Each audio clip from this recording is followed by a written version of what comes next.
Olá! Nesta análise, vamos nos aprofundar numa visão geral de revisões sistemáticas, um artigo intitulado The Efficacy of Fluvoxamine in Anxiety Disorders and Obsessive Compulsive Disorder. É um trabalho de Haddad e colaboradores, publicado em 2025 no periódico Pharmaceuticals. O nosso objetivo aqui é bem claro. Vamos dissecar a evidência de mais alto nível que temos para a eficácia da fluvoxamina e, claro, situar essa droga no contexto clínico e de pesquisa atual. Bem, esse objetivo, retirado do próprio artigo, já mostra que ele veio. Existe uma necessidade clínica real de consolidar o enorme corpo de evidências que a gente tem sobre a fluvoxamina. Ao fazer essa síntese de revisões sistemáticas, a ideia dos autores é justamente fornecer um sinal terapêutico mais claro, sabe? Separar o joio do trigo dos ensaios clínicos individuais para, no fim das contas, informar melhor as diretrizes de tratamento.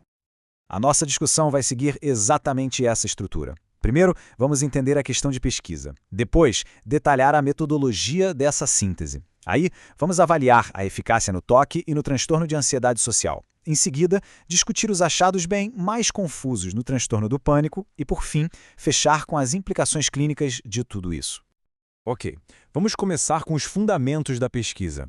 Esta primeira parte vai nos ajudar a contextualizar a relevância clínica do estudo e a entender onde a fluvoxamina se encaixa dentro do arsenal terapêutico que temos hoje para os transtornos de ansiedade. O fato de ser uma publicação de 2025 na Pharmaceuticals, um periódico com foco bem forte em farmacologia, já nos dá uma pista, né? Sinaliza que é importante revisitar a evidência para um ISRS já bem estabelecido, mas agora à luz de novas meta-análises e da evolução dos nossos próprios paradigmas de tratamento.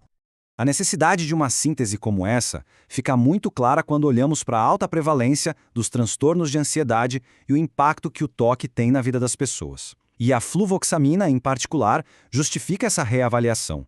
Não só por ser um dos primeiros ISRS, mas, e isso é crucial, pelo seu perfil farmacodinâmico único. Principalmente seu agonismo nos receptores sigma-1, que a diferencia bastante de outros fármacos da mesma classe. Agora, passando para a metodologia, vamos ver como os autores fizeram para compilar e avaliar toda essa base de evidências. Afinal, a robustez de qualquer conclusão depende diretamente do rigor metodológico que foi empregado, certo? O processo, como esperado, foi bem sistemático, seguindo as diretrizes Prisma e Cochrane. Tudo começou com uma busca ampla nas bases de dados, especificamente PubMed e Cochrane. Depois, veio uma triagem super criteriosa e a extração de dados por investigadores independentes, e o processo todo culminou numa avaliação crítica da qualidade metodológica de cada estudo incluído. E um dos pilares metodológicos desta visão geral foi justamente a aplicação da ferramenta AMSTAR2. Isso é fundamental. Usar uma ferramenta como essa para avaliar criticamente as revisões incluídas garante que a validade das conclusões seja sólida, porque depende diretamente da robustez dos estudos primários. É uma forma de estratificar a evidência por nível de confiança. E o resultado final desse processo de seleção todo? Chegaram a 14 revisões sistemáticas, e essas 14 revisões, por sua vez, cobriam 37 ensaios clínicos randomizados, totalizando mais de 3.600 pacientes. Então é esse universo de dados que sustenta as conclusões que a gente vai discutir a seguir. Certo. Agora vamos aos resultados. A primeira área de análise, que engloba o transtorno obsessivo-compulsivo e o transtorno de ansiedade social, bom, aqui o estudo revela um sinal terapêutico bem claro e consistente a favor da fluvoxamina.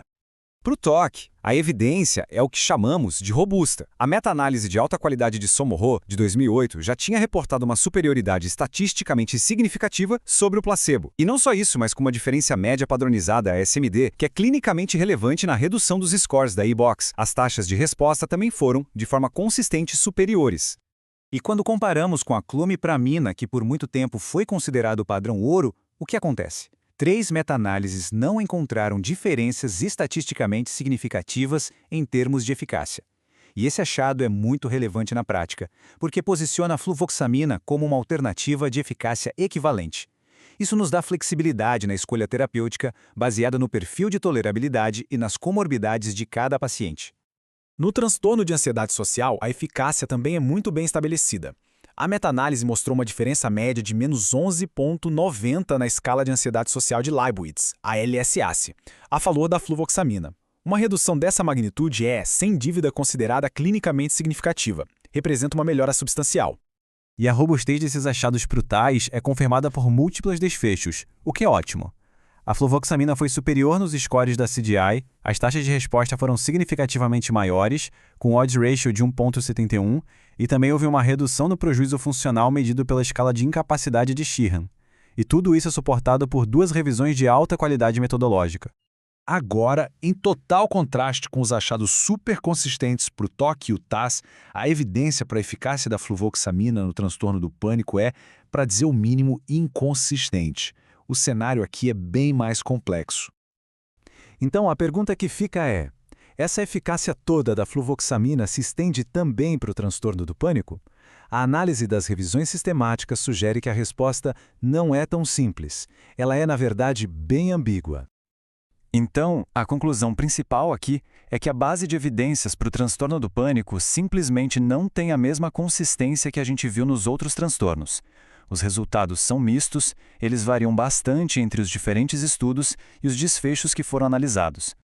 Essa tabela resume perfeitamente o problema. Ela é baseada na meta-análise em rede da Cochrane de Guiana 2023, ou seja, evidência de altíssima qualidade. E olha só que interessante.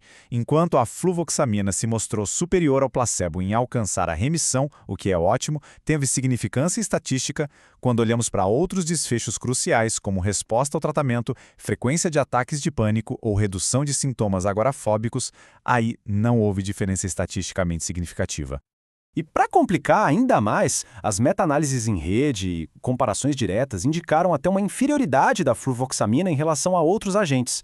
Foi observada inferioridade em relação à imipramina, no desfecho de pacientes livres de pânico, e também em relação à sertralina e à clomipramina na resposta global ao tratamento. Essa falta de robustez sugere que, para o pânico especificamente, outros ISRS, ou mesmo os tricíclicos, podem ter um suporte de evidências mais forte como primeira linha. Chegando na nossa sessão final, vamos agora sintetizar todos esses dados e tentar traduzir isso em conclusões práticas, implicações para a clínica do dia a dia. É hora de conectar a evidência à tomada de decisão terapêutica. Antes de concluir, vamos revisitar uma propriedade farmacodinâmica que mencionamos lá no início, a alta afinidade da fluvoxamina como agonista dos receptores sigma-1. Esse mecanismo, que é único entre os ISRS, é postulado como um dos contribuintes para os seus efeitos terapêuticos e também para o seu perfil de tolerabilidade, porque ele influencia sistemas neurotransmissores e a homeostase celular de uma maneira bem distinta. Portanto, o resumo clínico é o seguinte: a fluvoxamina é uma opção de primeira linha, robusta e baseada em evidências para TOC e transtorno de ansiedade social.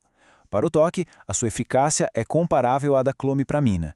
No entanto, para o transtorno do pânico, a evidência é inconsistente e talvez outras alternativas farmacológicas sejam preferíveis.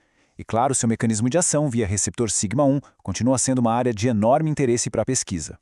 É fundamental também a gente reconhecer as limitações metodológicas desta visão geral. Por exemplo, a busca foi restrita a apenas 2 bases de dados, o que sempre pode introduzir um viés de publicação. Além disso, a ausência de revisões sistemáticas para o transtorno de ansiedade generalizada, o TAG, representa uma lacuna importante na evidência e, com certeza, aponta para uma área prioritária para futuras pesquisas. E para terminar, uma questão para reflexão futura. Considerando esse mecanismo de ação tão distinto da fluvoxamina, especialmente o agonismo sigma-1, como podemos usar esse perfil para desenvolver estratégias de tratamento que sejam mais personalizadas, mais alinhadas com a psiquiatria de precisão? A resposta para essa pergunta pode muito bem definir a próxima fronteira no uso não só deste, mas de outros psicofármacos.